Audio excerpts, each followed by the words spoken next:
penyakit yang sampai hari ini sudah merambah, sudah menjangkit ke banyak pihak, ke banyak elemen masyarakat, dari mulai yang paling tua, yang muda, atau bahkan sekarang anak-anak yang di bawah umur, yaitu penyakit minum minuman keras. Ini na'udzubillah min dzalik. Apakah karena kondisi zaman yang sudah semakin parah? Apakah karena kondisi zaman yang hampir mendekati hari kiamat, sehingga anak-anak muda pada hari ini yang semestinya mereka ini diharapkan untuk menjadi penerus generasi bangsa yang akan berpegang teguh pada syariat, justru malah dikotori dengan mabok-mabokan, dengan minum-minuman keras. Dan ini terjadi di mana-mana. Bahkan naudzubillah, ini kadang-kadang tidak secara siri, tidak secara sembunyi-sembunyi, terang-terangan. Ada di pinggir jalan, tetongkrongan, kemudian minum-minuman yang demikian ini yang seolah-olah dianggap hal biasa.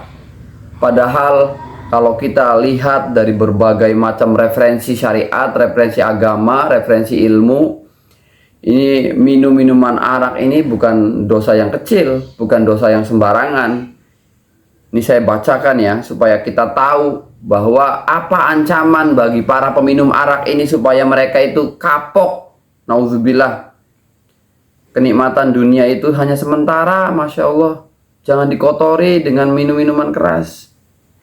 Dalam kitabnya Al-Kabair Lidzahabi, beliau mengatakan dalam kitab tersebut, wa dzahaba Abdullah bin Amr ila anal khamra akbarul kabair, bahwa minum-minuman keras, tuak, atau banyak orang nyebutnya ya ciu dan seterusnya, itu akbarul kabair, termasuk dari dosa yang paling besar.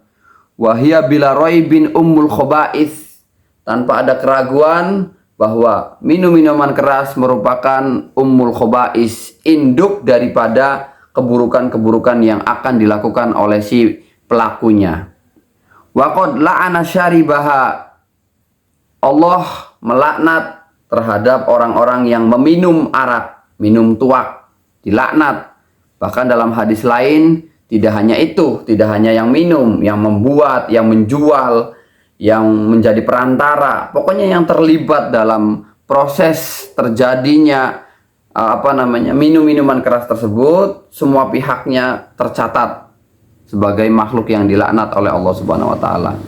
Dalam salah satu hadis lain, warawa Muslim an Jabir radhiyallahu taala anhu qala Rasulullah sallallahu alaihi wasallam, inna 'alallahi ahdan liman syaribal muskir ayyuskiyahullahu min tinatil khabal. Ini ada satu hadis yang diriwayatkan oleh Imam Muslim.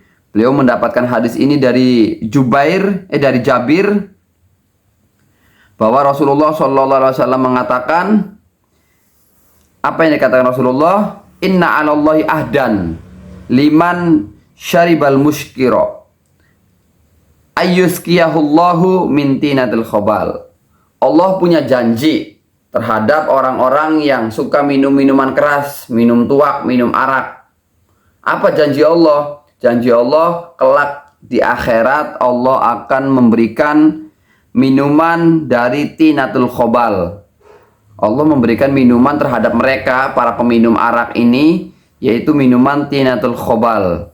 Qila, ya Rasulullah, wa ma tinatul khabal? Sahabat bertanya, ya Rasulullah, apa sih itu tinatul khabal itu? Kemudian Rasulullah menjawab, qala, yaitu araku ahlin nar, yaitu keringatnya penduduk neraka, keringatnya penghuni neraka. Nauzubillah eritingeling.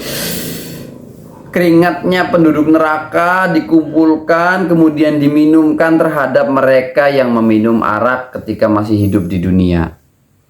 Qala, Rasulullah mengatakan dalam hadis lain, wa fi sahihaini, dalam kitab Sahih Muslim dan Sahih Bukhari, ada satu hadis, anna Rasulullah sallallahu alaihi wasallam qala man syaribal khamra fid dunya yuharrimuha fil akhirah, bahwa barang siapa dia meminum arak, minum minuman keras semasa hidupnya di dunia dan tidak bertobat, maka Allah akan haramkan mendapatkan minuman yang enak, yang segar di akhirat.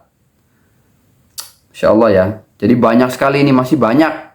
Kalau kita bicara tentang sabbul khomri ataupun taubihul khomri, bagaimana khomer ini mendapatkan balasan yang sangat pedih kelak di akhirat, banyak sekali nih. Cuman ya itu saja cukuplah. Moga-moga ini sampai kepada mereka-mereka yang para peminum arak dan mendapatkan hidayah hingga sadar dan meninggalkan kebiasaan buruk itu. Assalamualaikum warahmatullahi wabarakatuh.